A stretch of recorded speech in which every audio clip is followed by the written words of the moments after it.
Rowdy cinema అప్పుడు మోహన్ బాబు గారు మీరు కలిసి చేస్తున్నారంటే అసలు అప్పుడు ఒక సెన్సేషన్ అంటే వీళ్ళిద్దరు అసలు భిన్న ధృవాలు కదా, ఇలా వీళ్ళకి ఎప్పుడు గొడవ జరగకపోద్దా అని ఖచ్చితంగా వెయిట్ చేసిన వాళ్ళు చాలామంది ఉన్నారు. అలా ఎలా కుదిరింది మీ ఇద్దరికి, అసలు మీ ఇద్దరి మెంటాలిటీస్కి అది?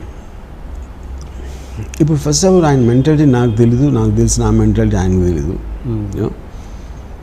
అండ్ ఎవరి ఎక్స్పీరియన్స్ ఎవరితో ఎట్లా ఉంటుంది అన్న దాని మీద ఒక ఇది ఉంటుంది. కానీ అది జనరలైజ్ చేయలేం. మోహన్ బాబు గారికి అంతకుముందు వేరే ఒక డైరెక్టర్ కానీ వేరే ఒక ఫిల్మ్ మేకర్తో ఒక ఎక్స్పీరియన్స్ ఉండకపోవచ్చు. ఎలా ఏం జరిగింది నాకు తెలియదు నాకు. సో నేను ఆయన మాట్లాడిన దగ్గర నుంచి మీ సినిమా ఫినిష్ చేసే వరకు our wavelength was the same. అంటే మీరు తీసిన సినిమానే మళ్ళీ తీయడం అన్నది 2 సార్లు జరిగింది. ఒకటి శివాకి, నాకు తెలిసి మళ్ళీ కిల్లింగ్ వీరప్పన్, అంతే కదండి? 2 కదా? అంతకుముందు చాలాసార్లు తీసాను. కొన్నిసార్లు తెలుస్తుంది, కొన్నిసార్లు తెలియదు. అంటే సీన్స్ రిపీట్ చేశారేమో బట్ నేను అది యాస్టీస్గా తీయడం అనేది 2 సార్లు జరిగింది. సో నేను అనేది అంటే ఫస్ట్ టైం తీసిన దానికి సెకండ్ టైం తీసినప్పుడు కొంత ఎగ్జైట్మెంట్ మిస్ అవుద్ది. అది ఏదైనా సినిమాని కిల్ చేస్తుందా? మీరు 2 ఎక్స్పీరియన్స్ చేశారు కాబట్టి. అంటే ఇప్పుడు సినిమా తీయటం అనేంతవరకు నాది, కానీ రిసీవర్ ఎట్లా తీసుకుంటారు అనే దాని మీద అది ఉంటుంది. కానీ నాకు పోవడం అనేది జరగదు. ఎగ్జైట్మెంట్ మీరు నా ఎక్సైట్మెంట్ అదే ఉంటుంది సేమ్. సినిమా అనేది మీరు ఒక 2 గంటలు చూస్తారు. తీసినప్పుడు మీరు ఆ రోజు పొద్దున్న మధ్యాహ్నం డెసిషన్ తీసుకుని రకరకాల థింగ్స్ చేస్తున్నారు. సో మీరు సినిమా అనేది కంటిన్యూస్ హైలో ఉండదు కదా. మీరు ఒక 50 days 60 days తీసినప్పుడు. ఓకే. అండ్ అటాక్ సినిమా అప్పుడు వడ్డే నవీన్ని పెట్టుకుంటే చాలా ఎగ్జైట్మెంట్ ఫీల్ అయ్యారు. అంటే చాలా రోజుల తర్వాత మళ్ళీ వడ్డే నవీన్ని తీసుకొచ్చారు కదా, ఏదో కొత్తగా చూపించబోతున్నారు ఆర్జీవి అని అనుకున్నాం. బట్ ఈ సేమ్ యాస్టీస్ రెగ్యులర్ డైరెక్టర్ ఇలా చూపించారు, మీరు అలా చూపించారు. ఎందుకు కొత్తదనం కోరుకున్న ప్రేక్షకులు ఎందుకు డిసప్పాయింట్ చేశారు? అటాక్ సినిమా గురించి అంత మాట్లాడాల్సిన అవసరం ఉందా? మీ సినిమా కాబట్టి ఇందాక చెప్పాను, నా సినిమాలు చాలా మర్చిపోతాను. మిక్సింగ్ అవ్వగానే ఆ సినిమా గురించి అసలు ఆలోచించాను. అది మంచి సినిమా అయినా చెడ్డ సినిమా అయినా నాకు సంబంధం లేదు. ఫైనల్ మిక్సింగ్ అయిన తర్వాత ఏ సినిమా కూడా నేను మళ్ళీ దాని గురించి ఆలోచన చూడను, including Shiva, my first film. Okay. And ఇంకొక మీ మీద అపవాదం ఏంటంటే మీరు టెక్నీషియన్స్కి కానీ మీ నటీనటులకు కానీ సరిగా పేమెంట్ ఇవ్వరని. అది ఎంతవరకు నిజం? ఇప్పుడు జనరల్ నేను 25 years పైన నుంచి ఉన్నాను ప్రొడ్యూసర్గా, డైరెక్టర్గా. ఇలాంటిది నిజమైతే వాళ్ళు అప్పుడు వాళ్ళు చేయకూడదు కానీ వాళ్ళు చెప్పాలి, కానీ నేను అట్లా చెప్తాను. చాలామంది ఇండస్ట్రీలో చెప్పుకుంటున్నారు. అదే అంటున్నా. అప్పుడు నాకు యాక్టర్ అని చెప్పానండి. చాలామంది చెప్పుకుంటున్నారు అపవాదు అని. అంటే అప్పుడు ఎవరో చెప్తే అది కరెక్ట్గా కాదో చెప్తాను నేను. కొన్ని 100,000 మందితో పనిచేస్తాను నేను. Okay. Every in my career. Okay. So అందులో ఎవరన్నారు ఏం సినిమా అనేది వాళ్ళు చెప్పకపోతే నాకు ఎట్లా తెలుస్తుంది? సో మీరు పర్ఫెక్ట్గా పేమెంట్ ఇస్తారు. నేను ఇప్పుడు ఇవ్వను. ఫస్ట్ ఆఫ్ ఆల్ నేను ప్రొడ్యూసర్ కాదు, నేను డబ్బుల విషయం నేను చూడను. నా జేబులో ఎప్పుడు రూపాయి ఉండదు. సరే, మీరు అది చెప్తున్నా ఏమండి. Okay, I am nothing to do with production. నేను ఎప్పుడు నా చేత్తో రూపాయి ఎవరికి ఇవ్వలేదు. ఓకే. నేను డబ్బుల విషయం మాట్లాడను ఇప్పుడు ఎవరితో. ఓకే. సో అలాంటప్పుడు నేను పేమెంట్ ఇచ్చానా లేదా అనేది నాకు తెలియదు. ఓకే. మీరు రక్త చరిత్ర సినిమా అప్పుడు ఆ కెమెరామెన్ అమోల్ రాథోడ్ అనుకుంటాను, ఆ సినిమా మొత్తానికి మీరు 25,000 ఏదో ఇచ్చారు అంటున్నాను. తర్వాత ఇమీడియట్గా మీరు పెద్ద సినిమాకి 25 లక్షలు తీసుకోవడం ఏదో జరిగింది సంథింగ్. పెద్ద సినిమా అంటే అంత వేరియేషన్, అంటే టెక్నీషియన్కి అంత వేరియేషన్ అన్నది ఎట్లా అనేది? అది ఇప్పుడు 25 లక్షలు ఇచ్చేవాడికి కెమెరా గురించి తెలియదు కాబట్టి వాడిస్తాడు. కెమెరా ఏం చేయాలి నాకు తెలుసు కాబట్టి నేను ఇవ్వను, అంతగానే ఏం లేదు అక్కడ. అమోల్ రాథోడు ఇప్పుడు తను 50-60 లక్షలు తీసుకుంటున్నాడు. అవును. మొన్న ఒకసారి వచ్చి నన్ను ఒకసారి మళ్ళీ ఇంకొకసారి సినిమా చేద్దామని అడిగాను. మీరు అడిగారు? తను అడిగాడు వచ్చాను. అంటే నీకు మతే ఉన్న పోయిందా, నీకు అంత డబ్బులు వస్తున్నాయి, నేను ఎలాగో ఇవ్వనని నీకు తెలుసు, అలాంటప్పుడు నాతో ఎందుకు చేస్తాను అంటే అతను అన్నాడు, లేదు సార్ మీ దగ్గర డబ్బు గురించి ఎందుకు చేస్తాను నేను, నాకు I just want the experience of working with. అంటే నువ్వు మూర్ఖుడు అని చెప్పాను. ఎందుకంటే నువ్వు నా దగ్గర రక్త చరిత్రలో నీకు ఏమన్నా పేరు వచ్చింటే అది ఆల్రెడీ వచ్చేసింది. మళ్ళీ ఇంకో సినిమా తీసి మళ్ళీ ఎక్స్ట్రాగా వచ్చేది లేదు. నీకు పేరు అనేది మళ్ళీ ఎడిషనల్గా రాదు. ఓకే. అలాంటప్పుడు నీకు వచ్చే డబ్బులు వదిలేసి ఊరికే నాతో ఫ్రీగా నా డబ్బులు లేకుండా నా దగ్గర చేయటం అనేది మూర్ఖత్వం. మూర్ఖులతో నేను పని చేయనని చెప్పాను. ఓకే. అండ్ అదే రక్త చరిత్రలో బిఫోర్ మీరు అనుకున్న డైరెక్టర్స్ ధర్మరక్ష వాళ్ళతో కూడా వాళ్ళు కూడా మీతో 3 years ఆల్మోస్ట్ ట్రావెల్ చేశారు. ఎందుకు అంత సడన్ నిర్ణయం మీరు వాళ్ళు తీసేసి మీరు? ఇప్పుడు ఇదంటే ఇప్పుడు నేను కొన్ని వందల మంది ఉంటాను నాకు ఇలా తీసుకుని మళ్ళీ మాపేసి చెప్పిన వంశీ కూడా ఉన్నాడు దాంట్లో.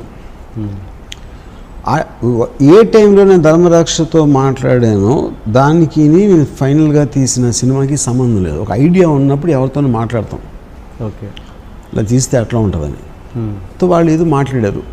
దాని తర్వాత వాళ్ళకి అలాంటి దాన్ని అంత ఇంటెన్సివ్గా క్యాప్చర్ చేసే ఎక్స్పీరియన్స్ ఉందా లేదా అనేది ఒకటి. రెండోది ఆ పర్టికులర్ టైంలో జగపతి బాబు అని తీసుకుని చేద్దాం అనేది ఒక ఐడియా. దాని తర్వాత ఒక 6 months 1 year ఆపేసి మళ్ళీ ప్రాజెక్ట్ని రీటేక్ చేసి చేయడం జరిగింది. అలాగా ధర్మరక్ష మీ ఒక్కళ్ళే మీకు తెలుసు. అలాగే నా ఒక 5 ఉన్నారు దాంట్లో మారిన వాళ్ళు నా మైండ్లో ఆ సినిమాకి రక్త చరిత్రకి. ఓకే. అంటే నేను అది 3 years ట్రావెల్ చేయండి. 3 years ట్రావెల్ అంటే ఏంటి నాకు అర్థం కాదు. మీ ఇద్దరం కలిసి ట్రైన్ వెళ్ళాము 3 years. ఏంటి ట్రావెల్ అసలు? అంటే ఆ 3 yearsలో నమ్ముకొని వాళ్ళు 3 yearsలో నేను 3 సార్లు కలిసి ఉంటాను వాళ్ళని. అవునా? మ్యాక్సిమం అంతగానే ఏంటి కలిసేది ఎవరు మీన్స్ మీ ఒక ఆఫీస్ తీశారు అక్కడ. ఆఫీస్ తీయలేదు, ఆఫీస్ ఉంది.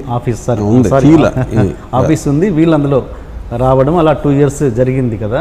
ఒక 2 years స్పాన్ వాళ్ళు మీతో స్పెండ్ చేశారు కదా. తర్వాత వాళ్ళకి ఇచ్చిన ఫలితం ఏంటి? 2 years నేను లేనండి ఆఫీస్లో. మీరు లేరు. ఇప్పుడు అలాగా 100 మంది ఉంటారన్నా. మీరేంటో ఇంద్రగన్ మోహన్ కృష్ణ ధర్మరక్ష అప్పుడు ఏంటి మీరు 100 మంది టైం వేస్ట్ చేశారు అని చెప్తే నేను దాన్ని కరెక్ట్ అంటాను. మీరు ఒక్కొక్క మనిషిని తీయద్దు అట్లాగా. అంటే చాలామంది చేశారు. చాలామంది 100, 1 2 3 కాదు. అంటే ఏంటి అంటే మీ ఉద్దేశం? అది చెప్తున్నాను. ఇప్పుడు చెప్పాను కదా, వాళ్ళని టెస్ట్ చేస్తున్నాం, ఆ ప్రాజెక్టులు అనుకుంటున్నాం. దాని తర్వాత ప్రాజెక్ట్ సరిగ్గా వర్కౌట్ అవ్వట్లేదు, లేకపోతే నా మైండ్ మారింది, లేకపోతే ఇంకోళ్ళు ఎవరో బెటర్ దొరికారు, లేకపోతే ఇలాంటి రకరకాల ఫ్యాక్టర్స్ ఉంటాయి. ఒక డైరెక్టర్గా తీసుకున్నప్పుడు నాకు ఆబ్లిగేషన్ లేదు దాంట్లో. మీరు కంపెనీలో ఉద్యోగం తీసుకున్నారు ఒకటి, ఎన్ని రోజులు పెట్టుకుంటారు, ఎంత పైకి వెళ్తాడు, తను ఎలా వచ్చాడు, నేను ఎలా వచ్చాడు అనేది దానికి సంబంధమే లేదు. వాళ్ళు ఉన్నదానికి వాళ్ళు చేసిన టైం స్పెండ్కి వాళ్ళకి ఏదో వస్తుందో రాదో సంథింగ్ లేదు. అంతేగాని సినిమా ఇవ్వాల్సిన ఆబ్లిగేషన్ ఎవరికి లేదు అక్కడ. సో మిమ్మల్ని పూర్తిగా గుడ్డిగా నమ్ముకొని రావడం అన్నది కరెక్ట్ కాదు. గుడ్డిగా అదే అంటున్నా, గుడ్డిగా నమ్మటం ఏంటి? గుడ్డిగా మీన్స్ అదే మీనింగ్ ఏంటి దాని మీనింగ్? గుడ్డిగా మీన్స్ వర్మ గారు ఒక సబ్జెక్ట్ చెప్పి నచ్చినా కూడా టోటల్ ఫిల్మ్ ఇండస్ట్రీ ఇండియాలో నేను ఇచ్చిన అంతగానే ఎక్కువ మందికి ఎవ్వరూ ఇవ్వలేదు బ్రేక్ ఎప్పుడు. అదొకటి ఫస్ట్ అర్థం చేసుకోండి. నా దగ్గర నుంచి వచ్చిన వాళ్ళు మ్యాక్సిమం డైరెక్టర్స్ ఉన్నారు, హిందీలో కానీ తెలుగులో కానీ. దాని తర్వాత ఎవరికో చెప్పే వాళ్ళకి ఇవ్వలేదంటే అప్పుడు వాడి కెపాసిటీ అది అడగాలి కదా మీరు క్వశ్చన్. వాళ్ళ క్యాపబిలిటీ తక్కువ. నన్ను నమ్మించి ఒప్పించాల్సిన బాధ్యత వాడికి ఉంది, కానీ వాడికి ఇవ్వాల్సిన బాధ్యత నాకు లేదు. మీరు శివ టైంలో ఎడిటర్ శంకర్ గారు మీకు అప్పుడు గుర్తున్నారు? ఆయన శంకర్ ఎడిటర్. ఆయన అప్పుడు మీరు బాగా ఇష్టపడి పెట్టుకున్న ఎడిటర్ అనుకుంటా బహుశా. అప్పుడు మీకు బాగా ఇది వర్క్ చేశారు. ఆయన సడన్గా ఆల్ ఆఫ్ సడన్ మిమ్మల్ని వదిలేసి వెళ్ళిపోయారు. అంటే ఇప్పుడు అప్పుడు పేమెంట్ ఇంతకుముందు టాపికే, సేమ్ టెక్నీషియన్లకి పేమెంట్ అన్న టాపికే, ఎందుకు మొత్తానికి మధ్యలో వదిలేశారు. శివ టు స్టార్ట్ విత్ నేను ఎప్పుడూ ఎవరిని ఇష్టపడి పెట్టుకోలేదు. గౌతమ్ రాజ్ గారు దగ్గర అసిస్టెంట్ శంకర్. అవును. గౌతమ్ రాజ్ గారి దగ్గర అసిస్టెంట్ సత్యబాబు. ఓకే. గౌతమ్ రాజ్ గారిని వద్దు, సత్యబాబు అసిస్టెంట్ పెట్టుకుంటా అని చెప్పాను శివాకి. ఎందుకు? నాకు ఉట్టి నా సినిమా మీద కాన్సన్ట్రేట్ చేయాలి. గౌతమ్ రాజు గారు 20 సినిమాలు చేస్తూ ఉంటారు ఎనీ టైంలో. ఓకే. అందుకే అంత పెద్ద ఎడిటర్ని కాదని చెప్పి అతని అసిస్టెంట్కి నా ఫస్ట్ పిక్చర్ నేను తనకు బ్రేక్ ఇచ్చాను. ఓకే. సత్యబాబు అసిస్టెంట్ శంకర్. ఎప్పుడైతే సత్యబాబు శివ తర్వాత నేనేదో పెద్ద అయిపోయినా సత్యబాబు శంకర్కి ఇచ్చాను బ్రేక్. ఓకే. తర్వాత శంకర్ అసిస్టెంట్ భానుకి ఇచ్చాను. ఓకే. అదే నేను ఫాలో అవుతాను ఎప్పుడు. కెమెరామ్యాన్ అవ్వచ్చు, అసిస్టెంట్ డైరెక్టర్స్ అవ్వచ్చు, లేకపోతే ఎడిటర్స్ అవ్వచ్చు, నేను ఎవరిని అసలు వాళ్ళ కాంట్రిబ్యూషన్ నాకు అవసరం లేదు అసలు. ఎందుకంటే అది నా క్లారిటీ. అది ఓకే. ఎక్కడైనా మీరు చూడండి వాళ్ళ అసిస్టెంట్లు మెయిన్ వాళ్ళు అవుతూ ఉంటారు నా మొత్తం సినిమాలో. బట్ శంకర్ అలాగే గోపాల్ రెడ్డి అసిస్టెంట్ రసూల్ అసిస్టెంట్ ఇంకెవడు విజయ్, ఓకే. అలాగా అలా వస్తూ ఉంటున్నాడు. అప్పుడు అప్పట్లో శంకర్ అసలు గుర్తు లేదు, అంటే నాతో పనిచేసాడు అఫ్ కోర్స్ అయినో, కానీ శంకర్ ఎప్పటి నుంచి నాతో చేయడం ఎందుకు చేయలేదు అనేది నాకు అసలు ఐడియా లేదు. బయటికి వెళ్ళినందుకు మీరు బాధపడ్డారు అది అబ్బా ఓకే. నేను ఎవ్వరు బయటికి వెళ్ళినా నేను బాధపడటం జరగదు. ఓకే. నాకు బయటికి వెళ్ళిన కూడా మీరు చెప్పారు నాకు తెలియదు అసలు శంకర్. ఓకే. ఇందాక మీకు చెప్పాను కదా, రసూలు నేను గాయంలో బ్రేక్ ఇచ్చిన తర్వాత నెక్స్ట్ సినిమా తను నాగార్జున సినిమా ఏదో ఉంది అంటే అనగనగా ఒక రోజుకి స్టిల్ ఫోటోగ్రాఫ్ అని నేను కెమెరామెన్ చేశాను. అలాంటి మెంటాలిటీ ఉన్నప్పుడు ఎవడెళ్తే ఎక్కడికి వెళ్తే ఏంటి అసలు? ఓకే, మీరు బిగినింగ్ ఒక సామాన్య కుటుంబంలో వచ్చిన ఆర్జీవి గారు ఈరోజు ఒక పెద్ద వ్యవస్థలా తయారయ్యారు. అంటే ఇది ఎట్లా పాసిబుల్ అయిందని మీరు అనుకుంటుంటారు? ఎట్లా ఇంత ఈ స్టేజ్కి రావడానికి ఒక వ్యవస్థ నడుపుతున్నారు ఆల్మోస్ట్ మీరు? ఇప్పుడు వ్యవస్థ చేద్దాం, నడుపుదాం, అవుదాం అనే ఉద్దేశం నాకు ఎప్పుడూ లేదు. నాకు తెలిసినప్పటి నుంచి ఇప్పటి వరకు, ఇవాళ నేను మాట్లాడుతున్న ఈ టైం వరకు నా ఇష్టం వచ్చినట్టు నేను బతుకుతాను అని ఒక డెసిషన్లోంచి నా టోటల్ లైఫ్ జర్నీ అనేది ట్రావెల్ అవుతుంది. ఓకే. నేను ఏంటి అవునా కాదా, పెచ్చోడా లేకపోతే కర్కోట కూడా లేకపోతే మాసగాడ ఏమనుకున్నా సరే వేరే వాళ్ళ పర్సెప్షన్ అది. నా పర్సెప్షన్లో ఫస్ట్ నుంచి నేను అనుకున్నది, నేను చెప్పింది, మెయింటైన్ చేసింది, నేను చాలా చాలా స్వార్థపరుణ్ణి, నేను అన్ని చేసినా నా కోసమే చేస్తాను. అదే అంటే ఈ స్టేజ్ కారణం కూడా రావడానికి నాకు తెలీదు. ఈ స్టేజ్ రావచ్చు, వేరే స్టేజ్ రావచ్చు, నేను ఎవడన్నా చంపేసి ఉండొచ్చు, లేకపోతే నా డైరెక్టర్ అయి ఉండకపోవచ్చు, ఏదైనా అది నా చేతుల్లో లేదు కదా. నా డెసిషన్స్ మాత్రమే నా చేతిలో ఉంటాయి. Please do subscribe to iDream and hit the bell icon. Please subscribe to iDream. iDream ni subscribe cheyandi. Hi, this is Nidhi Agarwal. For more videos, please subscribe to iDream. And please subscribe. Please subscribe to iDream channel and subscribe. Press the bell icon for more updates. Subscribe to iDream. Subscribe to iDream. For more such videos, please subscribe to iDream. For more videos, Please subscribe to iDream. And you're watching iDream Media. Please like, share and subscribe to the channel. And don't forget to subscribe to iDream. Please subscribe iDream Media. Do subscribe to iDream. Subscribe to iDream Media. Do subscribe to iDream Media. Don't forget to subscribe. Click on the button below. Don't forget to subscribe to iDream.